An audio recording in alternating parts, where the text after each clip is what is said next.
आप सभी को नमस्कार, सुप्रभात। सार्थक और मिर्जा पॉइंट यूट्यूब चैनल आप सभी लोगों का हार्दिक स्वागत करता है। चैनल पे नए हैं तो चैनल को सब्सक्राइब करके वीडियो को लाइक कर दें, शेयर कर दें। बेल आइकन दबा करके रखेंगे तो आपको नोटिफिकेशन मिल जाएगा और आप उसे शेयर कर पाएंगे। आप सभी लोगों के उत्साह और आप सभी लोगों का समर्थन एक लड़ाई लड़ने वाले व्यक्ति के लिए बेहद महत्वपूर्ण होता है, क्योंकि इतिहास गवाह है इस बात का। जब आप अपनों का सहयोग मिलता है तो जाहिर सी बात है मुश्किल से मुश्किल लड़ाइयाँ आसानी से जीती जा सकती हैं। लेकिन यदि आप लोगों ने देखा होगा कि भारतीय लोकतंत्र में भी ये चीज़ें चलती हैं कि अगर किसी पार्टी में वैमनस्यता होती है या फूट पड़ जाती है तो जाहिर सी बात है वो जीता जिताया इलेक्शन भी हार जाती है। आप सभी लोग एकजुट रहिए। आप मेरा समर्थन नहीं करना चाहते हैं, कोई बात नहीं, आप जिसका भी समर्थन कीजिए, लेकिन अपनी समस्याओं के निराकरण करने वाले व्यक्तियों के लिए लड़ने वाले व्यक्तियों का आप लोग समर्थन करिए, ठीक है ना। जितना अधिक समर्थन उतना ही पॉजिटिव रिजल्ट आप सभी लोगों को प्राप्त होगा। आप लोगों को मैं बता दूं, बिहार सरकार के साथ साथ MHRD आप सभी लोगों की पैरवी के लिए तैयार है। लेकिन इसके पहले ही हम लोगों के माध्यम से एक केस दायर किया गया है सर्वोच्च न्यायालय में, और हम लोगों ने टॉप क्लास के वकीलों को किया है, ठीक है ना, जिसमें आदरणीय प्रशांत भूषण जी भी सम्मिलित हैं। और सबसे बड़ी चीज़ ये है कि जितने भी टॉप क्लास के लॉयर हैं सर्वोच्च न्यायालय में, तीन लोगों को हायर किया गया, 3 लोगों को, सिर्फ इसलिए कि आप सभी लोगों को रिलैक्स मिल जाए, आप सभी लोगों के लिए रास्ते खोल दिए जाएं सर्वोच्च न्यायालय के माध्यम से। MHRD और बिहार सरकार तो एक अपने बिहार पर आगे बढ़ रही है, ठीक है ना। और बहुत से लोगों ने कहा कि बिहार सरकार पीछे हट गई और ये चीज़ें ऐसी नहीं हो पाएंगी। बिहार सरकार पीछे नहीं हटी है, क्योंकि जिस पर्पज़ के लिए वहाँ पे याचिका दायर की गई थी उस पर्पज़ को फुल्ली कंप्लीटेड न कर पाने के कारण जो बोपन्ना जी की बेंच ने उसको ट्रांसफ़र किया दूसरी बेंच में, जिसने आदेश दिया था 11 अगस्त सन 2023 को, उनकी बेंच में उनको ट्रांसफ़र कर दिया उस याचिका को। अब चूँकि उस बेंच में यदि याचिका करनी है या वहाँ पे सुनवाई होनी है तो वहाँ पे दूसरे पर्पज़ के लिए याचिका होगी, ठीक है ना। वहाँ पे कम्प्लीटली बीएड को फुल राहत देने के लिए होगी। NCTE के आदेश की जो मतलब कॉपी वहाँ पे लगाई जाएगी कि हमको जो है एलिजिबिलिटी में शिथिलता प्रदान करने के लिए वहाँ से NOC मिल चुका है। इन तमाम चीज़ों को उसमें सम्मिलित करना होगा, इसीलिए बिहार सरकार ने अपनी याचिका वापस ली। अब चूँकि ये मामला आ जाता है यूनियन ऑफ इंडिया पे, क्योंकि MHRD ने ही अपने नीतिगत मामलों में किया था और इस चीज़ का भी मेंशन किया था बिहार सरकार ने। 365 पेज की SLP थी भैया, उसमें सारी चीज़ों का उल्लेख किया गया था कि एलिजिबिलिटी निर्धारित करने का अधिकार किसे है, NCTE को, और गाइडलाइन कौन तय करता है, NCTE करता है। NCTE किसके अधीन आता है, MHRD मिनिस्ट्री के। MHRD मिनिस्ट्री क्या है, एक संवैधानिक चीज़ है, सीधी सी बात है। तो इन तमाम चीज़ों को उसमें सम्मिलित किया गया था और सरकार के नीतिगत मामले की भी जानकारी दी गई थी। इस बाबत चूँकि अब MHRD की बात हो रही है तो MHRD का उसमें इंक्लूडेड होना अत्यंत आवश्यक बन जाता है। ऐसा नहीं है कि NCTE अब आप लोगों का पक्ष नहीं ले रही है। NCTE ने अगर पूरी मजबूती के साथ सर्वोच्च न्यायालय में अपने केस को रखा होता और केंद्र सरकार से ये बोल दिया होता कि हमारे बस की बात नहीं है, आप अटॉर्नी जनरल को भेजिए, तो मामला ही कुछ और हो जाता। लेकिन NCTE ने अपने वकीलों के माध्यम से जो है सारा कुछ गुड़ गोबर कर दिया, ठीक है ना, और सही से मामले रखे ही नहीं गए। अगर सही से मामले रखे जाते तो जाहिर सी बात है आज केस का ऑर्डर कुछ और होता, क्योंकि किसी भी चीज़ को साबित करने के लिए साक्ष्य चाहिए होते हैं, है ना। और ये साक्ष्य जो है इन्होंने MHRD से मांगा भी नहीं, मामला कुछ और हो गया, ठीक है। तो इसलिए मैं आप सभी लोगों से कहना चाहता हूँ कि आप लोग सपोर्टिंग नेचर में आइए। जितना अधिक सपोर्ट करेंगे उतना ही बेहतरीन मंच आप सभी लोगों के लिए तैयार किया जाएगा। कल की तारीख में भी BEd विद्यार्थियों का उमड़ा जन सैलाब जाहिर सी बात है हम सभी लोगों के उत्साह को और भी ज़्यादा वर्धित करता है। विद्यार्थियों की एक आह्वान पर, एक कॉलिंग पर, एक मैसेजेस पर 5-5, 6-6 हज़ार, 10-10 हज़ार विद्यार्थियों की भीड़ इकट्ठा हो जाना जाहिर सी बात है हम सभी लोगों के आंदोलन को एक मजबूती देता है। हम लोग आप सभी लोगों के लिए प्रयास कर रहे हैं। इन प्रयासों के माध्यम से ही हम सभी लोग आगे बढ़ रहे हैं और पूरा यकीन के साथ कह सकता हूं कि आपको सर्वोच्च न्यायालय से तो राहत मिलेगी ही मिलेगी, साथ ही साथ केंद्र सरकार भी आपको पीआरटी में पुनः सम्मिलित करने के लिए एक जो संवैधानिक तरीका होता है उस तरीक़ों को फॉलो करने के लिए हम लोग बाध्य कर देंगे, विवश कर देंगे। और इस बात की हम आप सभी लोगों को पूर्ण आश्वासन दे देना चाहते हैं कि आपको चिंतित होने की बिल्कुल भी आवश्यकता नहीं है। बस सहयोग करिए, जितना अधिक सहयोग करेंगे उतना ही पॉजिटिव रिजल्ट आपको उतनी जल्दी प्राप्त होगा। क्योंकि एनसीटीई पे प्रदर्शन करने के लिए विद्यार्थियों की तकरीबन 25 से 30 हज़ार की भीड़ चाहिए थी, लेकिन वहाँ पे महज 100 से 150 विद्यार्थी पहुँचे थे और हम लोगों के आंदोलन को बहुत बड़ा झटका लगा था। जिनके अधिकारों की हम लोग लड़ाई लड़ रहे हैं वही विद्यार्थी साथ आने के लिए तैयार नहीं है। मतलब स्पष्ट है, स्पष्ट ये है कि उनको आपदा में अवसर तलाशना है। कह रहे भाई हमारा फलनवा एग्ज़ाम है, ढमकवा एग्ज़ाम है, ये है। आप एग्ज़ाम की अपनी तैयारी कर सकते हैं, आपको एग्ज़ाम की टेंशन हो सकती है। जो विद्यार्थी सड़कों पर निकल करके नारेबाजी कर रहे हैं, प्रदर्शन कर रहे हैं, पैदल मार्च कर रहे हैं, क्या उनके एग्ज़ाम्स नहीं हैं?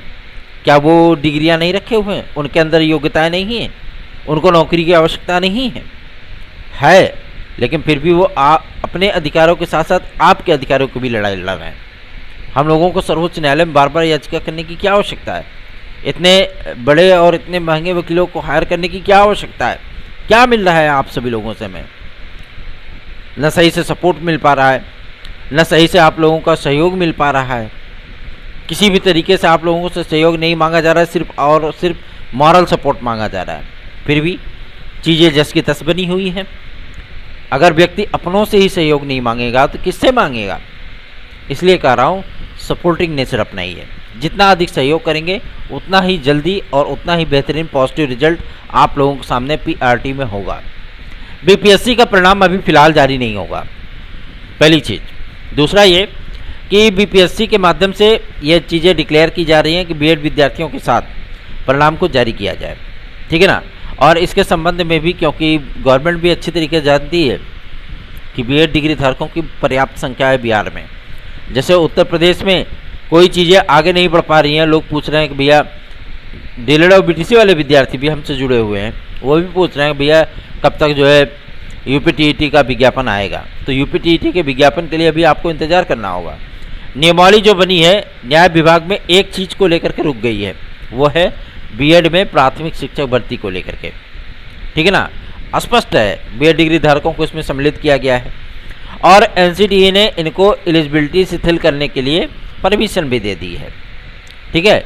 अब समस्या इस बात की आती है कि पर्याप्त संख्या में डीएलएड और बीटीसी के कॉलेजेस हैं, ठीक है, और 2 से 2.5 लाख विद्यार्थी हर साल डीएलएड और बीटीसी कंप्लीट भी कर रहे हैं। सेम यही कंडीशन आपके बीएड की है। बीएड की सारी सीटें आपकी खाली चली गई। बताइए, किसी भी जो है डिग्री कॉलेज को 5 से 10 विद्यार्थी भी नहीं मिल पाए हैं। आप सोच लीजिए, फ्री ऑफ कॉस्ट एडमिशन दे रहे हैं कि आप सिर्फ एडमिशन ले लीजिए और कोर्स की फ़ीस जमा कर दीजिए, बाकी सारी चीज़ें आपकी मुफ्त हैं। अब बताइए, फिर भी कोई बीएड में एडमिशन नहीं ले पा रहा है। तो ऐसी परिस्थितियों में सारी चीज़ों को बैलेंस करके चलना पड़ेगा, ठीक है ना। डीएलएड और बीटीसी को लेकर के तो चलिए ठीक है, सारा मामला सेट हो गया, लेकिन अभी ये विवाद, चूँकि बीएड वर्सेस बीटीसी केस इतना छोटा भी नहीं है कि एक बार अगर आदेश आ गया तो मामला वहीं पर शांत हो जाएगा। BEd versus BTC case 1 crore versus 3.5 crore, 353 crore ये मामला है, ठीक है ना। पर्याप्त संख्या है दोनों विद्यार्थियों की, मैं एक विद्यार्थी के लिए नहीं बोल रहा हूँ, पर्याप्त संख्या है दोनों की। तो जाहिर सी बात है कहीं ना कहीं कसमकस की स्थितियाँ तो उत्पन्न होती ही हैं, और जब माहौल चुनावी हो तो जाहिर सी बात है लोकतंत्र में तो संख्या बल देखा जाता है। इसीलिए तो कह रहा हूँ ना कि एकजुट रहिए और आप सभी लोगों के को प्राथमिक में सम्मिलित कराने के लिए जिस तरीके से हम लोगों ने बेंच में अप्लाई किया है और जिस तरीके से 3 बड़े वकीलों को हायर किया है, उसमें आप सभी लोगों के हित की बात करने के लिए ही किया गया है ये चीज़, कि आप लोगों को रिलैक्स मिल जाए। और पूरा यकीन है, क्योंकि हम लोगों ने टेली कॉन्फ्रेंसिंग के जरिए वकीलों से अपने बात की है और उन्होंने एकदम स्पष्ट कर दिया है कि बीएड को राहत मिल जाएगी। तो आप सभी लोग साथ देंगे तभी चीज़ें पॉसिबल हो पाएंगी ना भाई। आप पैसा आप लोगों से मांगा नहीं जा रहा, धन आप सभी लोगों से लगवाया नहीं जा रहा, सिर्फ मॉरल सपोर्ट मांगा जा रहा है ना। तो सपोर्ट को ध्यान में रखिए। चलिए आगे बढ़ते हैं। अब बात करेंगे आपके KVS रिजल्ट की। KVS का रिजल्ट भी इसीलिए अटका है क्योंकि MHRD से क्या चीज़ें हो गई, MHRD से जो है वहाँ पे निर्देश पहुँच चुका है, मामले को विस्तृत बेंच में लेकर के जाया जा रहा है। जाहिर सी बात है मामला कुछ और हो जाएगा। जब तक ये सारी चीज़ें क्लियर नहीं होती तब तक आप लोगों को परिणाम जारी नहीं होंगे। और UPTET का विज्ञापन तो फिलहाल अभी भूल जाओ, ठीक है ना। अभी UPTET का विज्ञापन नहीं आएगा। शिक्षा सेवा चयन आयोग आपका माध्यमिक शिक्षा सेवा चयन बोर्ड में ही बनेगा, यह मैं पहले पूर्ववत से ही सूचना दे चुका हूँ। जब इस आयोग का पूरा ड्राफ्ट तैयार किया जा रहा था तभी मैंने बोल दिया था कि यहीं पे बनेगा, और वही चीज़ें हो रही हैं। अक्टूबर में आपका शिक्षा सेवा चयन आयोग पूरी तरीके से अस्तित्व में आ जाएगा क्योंकि रेनोवेशन का पूरा काम वहाँ पे कंप्लीट कर लिया गया है। 12 सदस्यों के ऑफिसर्स को एकदम तैयार कर दिया गया है। साथ ही साथ अध्यक्ष, सचिव, परीक्षा नियंत्रक आदि के भी कार्यालयों को एकदम मेंटेन कर दिया गया है। पूरा नेम बोर्ड वगैरह सब कुछ एकदम टनाटन कर दिया गया है, ठीक है ना। क्योंकि वहाँ पे नाम तो लिखा नहीं जाएगा, सिर्फ सदस्य लिखे जाएंगे, अध्यक्ष लिखा जाएगा, परीक्षा नियंत्रक लिखा जाएगा, सचिव लिखा जाएगा, बस यही लिखना है। सारी चीज़ें एकदम अप टू डेट हो चुकी हैं। और अब आयोग को अपने शिक्षा अधिकारियों का जो आप लोगों के लिए कार्य करेंगे, तो अक्टूबर में आपका आयोग बन रहा है। नवंबर में आप सभी लोगों की परीक्षा का पूरा शेड्यूल जारी कर दिया जाएगा और ये परीक्षाएं आप सभी लोगों की ताबड़तोड़ होंगी और एक लिमिटेड टाइम पीरियड में कंप्लीट की जाएंगी, ठीक है ना। इसके पहले आपका जो TGT PGT के जो केसेस चल रहे हैं 2016-2021 के, उनको भी कंप्लीट किया जाना है। साथ ही साथ मैं आप सभी लोगों को बताना चाहता हूं कि TGT PGT 2016-2021 के जो विद्यार्थी हैं वो साथ में जुड़ना चाहें तो जुड़ सकते हैं और हमारे साथ जुड़ करके वो एक बेहतरीन मुकाम हासिल कर सकते हैं। याद रखें 830 32 72 282 इस व्हाट्सएप नंबर पर आप लोग हमसे संपर्क करिए और जुड़िए। साथ ही साथ मैं आप सभी लोगों से कहना चाहता हूं कि जो विद्यार्थी 2016-2021 के हैं वो अगर हमारी याचिका में आना चाहते हैं तो इसी व्हाट्सएप नंबर पर आ सकते हैं, ठीक है ना। 830 32 72 282 इस व्हाट्सएप नंबर पर। और जो पूर्व पहले भी जुड़ चुके हैं, जिन्होंने हमसे संपर्क कर लिया है ठीक है, जिन्होंने संपर्क नहीं किया है वो विद्यार्थी तत्काल हमसे 830 32 72 282 इस व्हाट्सएप नंबर पर संपर्क कर लें। चलिए आगे बढ़ते हैं। अब बात करेंगे आपके TGT PGT 2022 को लेकर के। शिक्षा निदेशालय से एक सूचना प्राप्त हुई है जिसके बारे में आप लोगों को अपडेट दे देना चाहता हूं, क्योंकि माध्यमिक शिक्षा सचिव के माध्यम से भी एक चीज़ें क्लियर हुई हैं कि TGT PGT 2022 में विद्यार्थियों की मांग है कि 25,000 पदों को जोड़ करके जो है आवेदन कंप्लीट किया जाए और एग्ज़ाम कराया जाए। कल माध्यमिक शिक्षा सचिव से मुलाकात किया गया था और उनको एक ज्ञापन दिया गया था, तो उन्होंने इस बात को एकदम क्लियर कर दिया कि माध्यमिक शिक्षा सेवा चयन बोर्ड के माध्यम से जारी किए गए 2022 के विज्ञापन में कई तकनीकी खामियां थी जिसे दूर किया गया, ठीक है ना, पहला। दूसरा ये कि उसमें पदों की संख्या 4167 है, इसमें पदों की संख्या लगभग 5000 साढ़े 5000 जोड़ी जा रही है। मतलब इस विज्ञापन को फुल्ली कंप्लीटेड 10,000 का बनाया जा रहा है, ठीक है। और जो विद्यार्थियों की मांग है कि हमको 25,000 पूरे पद इसमें जोड़ दिए जाएं, ये मुमकिन नहीं है। ये मैं पहले भी बोलता आया हूँ, ये मुमकिन नहीं है क्योंकि बहुत सारी टेक्निकल चीज़ें हो जाएंगी। कंप्यूटर साइंस को इसमें सम्मिलित किया गया है, नया विषय है, नया पद है और उन पदों पर वैकेंसी के लिए जब जाहिर सी बात है विद्यार्थी आवेदन करेंगे और जो पूर्वत अभी हाल ताज में B.Ed कंप्लीट कर लिए हैं उन विद्यार्थियों को भी अवसर मिलना चाहिए। तो पता लगे 2 महीने तक आपका आवेदन ही चलता रहेगा, है ना। उसके बाद तदस्थ शिक्षकों को भी इसमें मौका दिया जाएगा क्योंकि तदस्थ शिक्षकों के समस्त पदों का विज्ञापन है ये, ठीक है ना, तो इनको भी मौका दिया जाएगा। तो सारी क्राइटेरिया को तैयार करने, सारी नियमावली को बनाने में काफ़ी समय निकल जाएगा। तो पता लगे 2022 TGT PGT 2 साल में कंप्लीट होगी। इससे बेहतरीन है तो उन्होंने एकदम स्पष्ट कर दिया कि जो शासन को पत्र लिखा गया है वो इसी चीज़ पे लिखा गया है कि जो नए फ्रेश अध्याचन आए हैं उन अध्याचनों को इसमें जोड़ा जाएगा और आपके पदों की संख्या को 10,000 तक पहुंचाया जाएगा और इसी पे आप लोगों का 2022 का एग्ज़ाम करा लिया जाएगा, ठीक है ना। तो अभी थोड़ा सा इंतज़ार आपको करना है TGT PGT के लिए। रही बात LT ग्रेड GSE प्रवक्ता के लिए, मैं आप सभी लोगों को बता दूं LT ग्रेड GSE प्रवक्ता का विज्ञापन पूरी तरीके से अब किसी भी विवाद में नहीं है, सारे विवाद इसके क्लियर हो चुके हैं। और मैं आप सभी लोगों को बता दूं बीएड की समकक्षता को लेकर के एनसीटीई ने भी बाकायदा अपना नोट जारी कर दिया है, मतलब लोक सेवा आयोग के लिए, और सारी चीज़ें क्लियर कर दी हैं। अब किसी प्रकार का कोई भी बात नहीं है। ओटीआर के लिए वेबसाइट को मेंटेन किया जा रहा है कि ओटीआर जल्दी से जल्दी विद्यार्थी करा सकें, क्योंकि विद्यार्थियों को समस्याएं आ रही हैं ओटीआर कराने में। और सबसे बड़ी चीज़ यह है, ओटीआर होने के बाद तकरीबन 20 से 22 लाख की संख्या पहुंचने के बाद आप लोगों के एलटी ग्रेड जीआईसी प्रवक्ता का विज्ञापन तत्काल जारी कर दिया जाएगा। अब इसी विज्ञापन की तैयारियां चल रही हैं और लोक सेवा आयोग को जो अक्टूबर तक का समय दिया गया है, इसी बीच में आप लोगों का ये विज्ञापन, बड़ा विज्ञापन, ठीक है ना, इसको बड़ा विज्ञापन बोलेंगे। माध्यमिक शिक्षा सेवा चयन बोर्ड हो या आपका लोक सेवा आयोग, माध्यमिक शिक्षकों की भर्ती के लिए जिस तरीके की नियमावली आदि में संशोधन आदि की प्रक्रियाएं चलाई जाती हैं, जाहिर सी बात है उसमें आप लोगों को एडवांटेज मिलना तय है। नॉन बीएड जैसे हमारे प्रावधिक, टेक्निकल, फाइन, बीएफए आदि के स्टूडेंट हैं जो कला विषय में अप्लाई करते हैं, चाहे वो टीजीटी हो चाहे एलटी हो। विद्यार्थी पूछ रहे थे कि भैया क्या हमें अवसर मिलेगा, तो आपको एक अवसर मिल सकता है, ठीक है ना। इस पर अधिकारी भी सहमत हैं और इस पर शासन भी सहमत है। आपको एक अवसर मिल सकता है, आखिरी अवसर मिल सकता है। अब ये अवसर आप लोगों को टीजीटी में मिलेगा या एलटी ग्रेड में मिलेगा, ये आने वाला वक्त बताएगा, ठीक है ना। क्योंकि लोक सेवा आयोग पूरी तरीके से शिक्षक सेवा नियमावली को संशोधित करने के लिए शासन को प्रेषित कर चुका है और अधिकारियों को पत्र भी लिख चुका है, ठीक है ना, मतलब शासन को पत्र लिख चुका है अधिकारियों के माध्यम से। अब इसमें जो जरूरी संशोधन होने हैं, माध्यमिक शिक्षा सेवा अधिनियम और राजकीय शिक्षक सेवा नियमावली, इन दोनों में जो संशोधन होने हैं उसे अनुमति शासन ही प्रदान करेगा और शासन की अनुमति के बाद आपकी सारी प्रक्रियाएं आगे बढ़ जाएंगी। क्या दिक्कत है, आपको चिंतित होने की आवश्यकता नहीं है, बस आप लोग सहयोग करें, क्योंकि आप लोगों के लिए ही पूरे पुरजोर तरीके से समर्थन किया जाता है, ताकत लगाई जाती है और कोशिश की जाती है कि आप लोगों का भविष्य बेहतरीन हो सके। अगर बेहतरीन भविष्य है तो जाहिर सी बात है आपको सहयोग तो करना ही पड़ेगा। साथ ही साथ मैं आप सभी लोगों से एक बात और भी स्पष्ट कर देना चाहता हूँ, यदि आप लोग हमारे नोट्स से लेकर के पढ़ाई करना चाहते हैं तो आप लोग हमारे नोट्स को 830 32 72 282 इस व्हाट्सएप नंबर पर प्राप्त कर सकते हैं। चाहे TET C, TET super TET, TGT, PGT, LT, GIC, UP constable, UP triple SC, PET आदि के नोट्स आप सभी लोगों को बहुत ही मार्जिन दामों में उपलब्ध कराए जा रहे हैं और बेहतरीन नोट्स हैं, आपको 100% सफलता प्रदान करा सकते हैं। चलिए आगे बढ़ते हैं।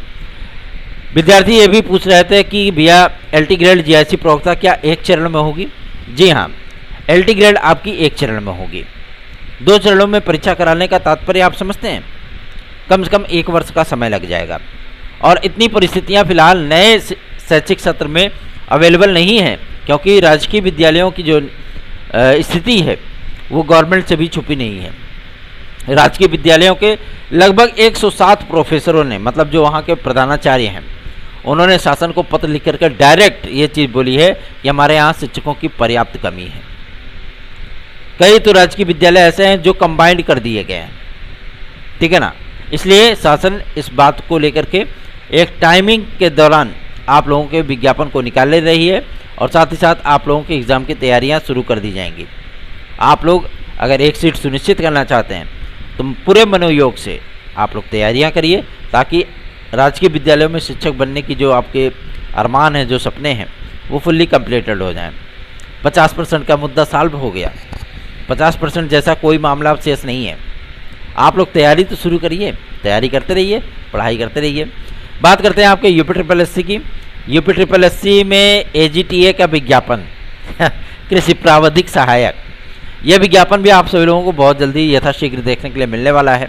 कनिष्ठ सहायकों में आपने देखा होगा बहुत सारे पद जोड़े गए हैं। साथ ही साथ अभी एक दो विज्ञापन आपको 2022 पीईटी के आधार पर भी देखने के लिए मिलेंगे। और जो आपके परिणाम हैं, ये परिणाम आप सभी लोगों के 25 अक्टूबर तक फाइनल किए जाएंगे, चाहे वो मंडी परिषद इंस्पेक्टर का फाइनल रिजल्ट हो, चाहे वो आपका वीडियो एग्ज़ाम का हो। वीडियो एग्ज़ाम के लिए ये लोग बहुत माथापच्ची कर रहे हैं, क्योंकि बहुत सारे विद्यार्थियों की संख्या है, ठीक है ना। नॉर्मलाइजेशन की प्रक्रिया कंप्लीट कर ली गई है और आपके परिणाम को तैयार करने की जद्दोजहद में आयोग लग चुका है। बहुत जल्दी आप लोगों को सुखद परिणाम देखने के लिए मिलेगा और जितने भी विद्यार्थी इसमें सफल होंगे, जाहिर सी बात है उनके लिए एक बेहतरीन मंच उपलब्ध हो पाएगा। आप सभी लोगों को मैं इस बात के लिए आश्वस्त करना चाहता हूं, चाहे हमारे बीएड के भाई बहन हो, चाहे डीएलएड और बीटीसी के भाई बहन हो, ठीक है ना। आप सभी लोगों की जो मांगे हैं उन मांगों को हम लोग हमेशा ही ध्यान में रखते हैं। और मैं आप सभी लोगों को बता दूं, किसी भी एक व्यक्ति के या एक अभ्यर्थी के सहारे कोई कार्य नहीं किया जा सकता। जैसे आप सभी लोग कहते हैं ना कि हमें प्राथमिक शिक्षक भर्ती चाहिए, मैं डीएलएड और बीटीसी वाले विद्यार्थियों की बात कर रहा हूँ। प्राथमिक शिक्षक भर्ती इतनी आसान नहीं है। क्यों? क्योंकि अभी बीएड का केस पूरी तरीके से सॉल्व नहीं हुआ है, ठीक है। और सबसे बड़ी चीज़ ये होती है कि बीएड के विद्यार्थी अभी तक शांत भी नहीं बैठे हैं। हम सभी लोगों ने जिस तरीके से आंदोलन को प्रज्वलित कर रखा है, जिस तरीके से जनप्रतिनिधियों के माध्यम से अपने फेवर में सरकार को बोलने के लिए बाध्य किया है, जाहिर सी बात है हम सभी लोगों के अंदर भी प्राथमिक शिक्षक भर्ती में आने की लालसा है, ठीक है ना। और जब दोनों भाई मिल करके, क्योंकि इतिहास इस बात का गवाह है, जिस घर में फूट पड़ गई ना वो पक्का है हार गया। आप लोगों को भविष्य में विज्ञापन मिल सकता है, मैं ये इस बात की को काट नहीं रहा हूँ, लेकिन अभी फ़िलहाल ये चीज़ें मुश्किल हैं, ठीक है ना। और आगामी 2 वर्षों तक ये चीज़ें मुश्किल हैं। सुपर टीईटी का विज्ञापन अभी फ़िलहाल नहीं जारी होगा, यूपी टीईटी का विज्ञापन आएगा। और अभी सारी चीज़ें क्लियर होने के बाद, क्योंकि सर्वोच्च न्यायालय में एक एसएलपी हम लोगों के माध्यम से भी डाली गई है और बीएड केसेस को सॉल्व करने के लिए हम लोग पुरजोर तरीके से प्रयास कर रहे हैं। आप सभी लोग हमारा सहयोग करें, अधिक से अधिक लोगों में वीडियोस को शेयर किया करें, क्योंकि आप लोग ठिठक जाते हैं, कुछ लोग अनबने मन से जुड़ते तो हैं, उसके बाद फिर भाग जाते हैं। ऐसी परिस्थितियां आप लोग उत्पन्न ना करें। हमारा व्हाट्सएप नंबर 830 32 72 282 है। आप लोग इस पर हमसे संपर्क करके नोट्स प्राप्त कर सकते हैं। और किसी भी पर्सनल जानकारी के लिए प्लीज़ एंड प्लीज़ ना तो फ़ोन करें ना तो मैसेजेस करें। आपको जो कुछ भी कहना है आप लोग हमारे व्हाट्सएप नंबर पर बोल सकते हैं, 830 32 72 282 इस व्हाट्सएप नंबर पर। धन्यवाद। आप सभी का दिन शुभ हो।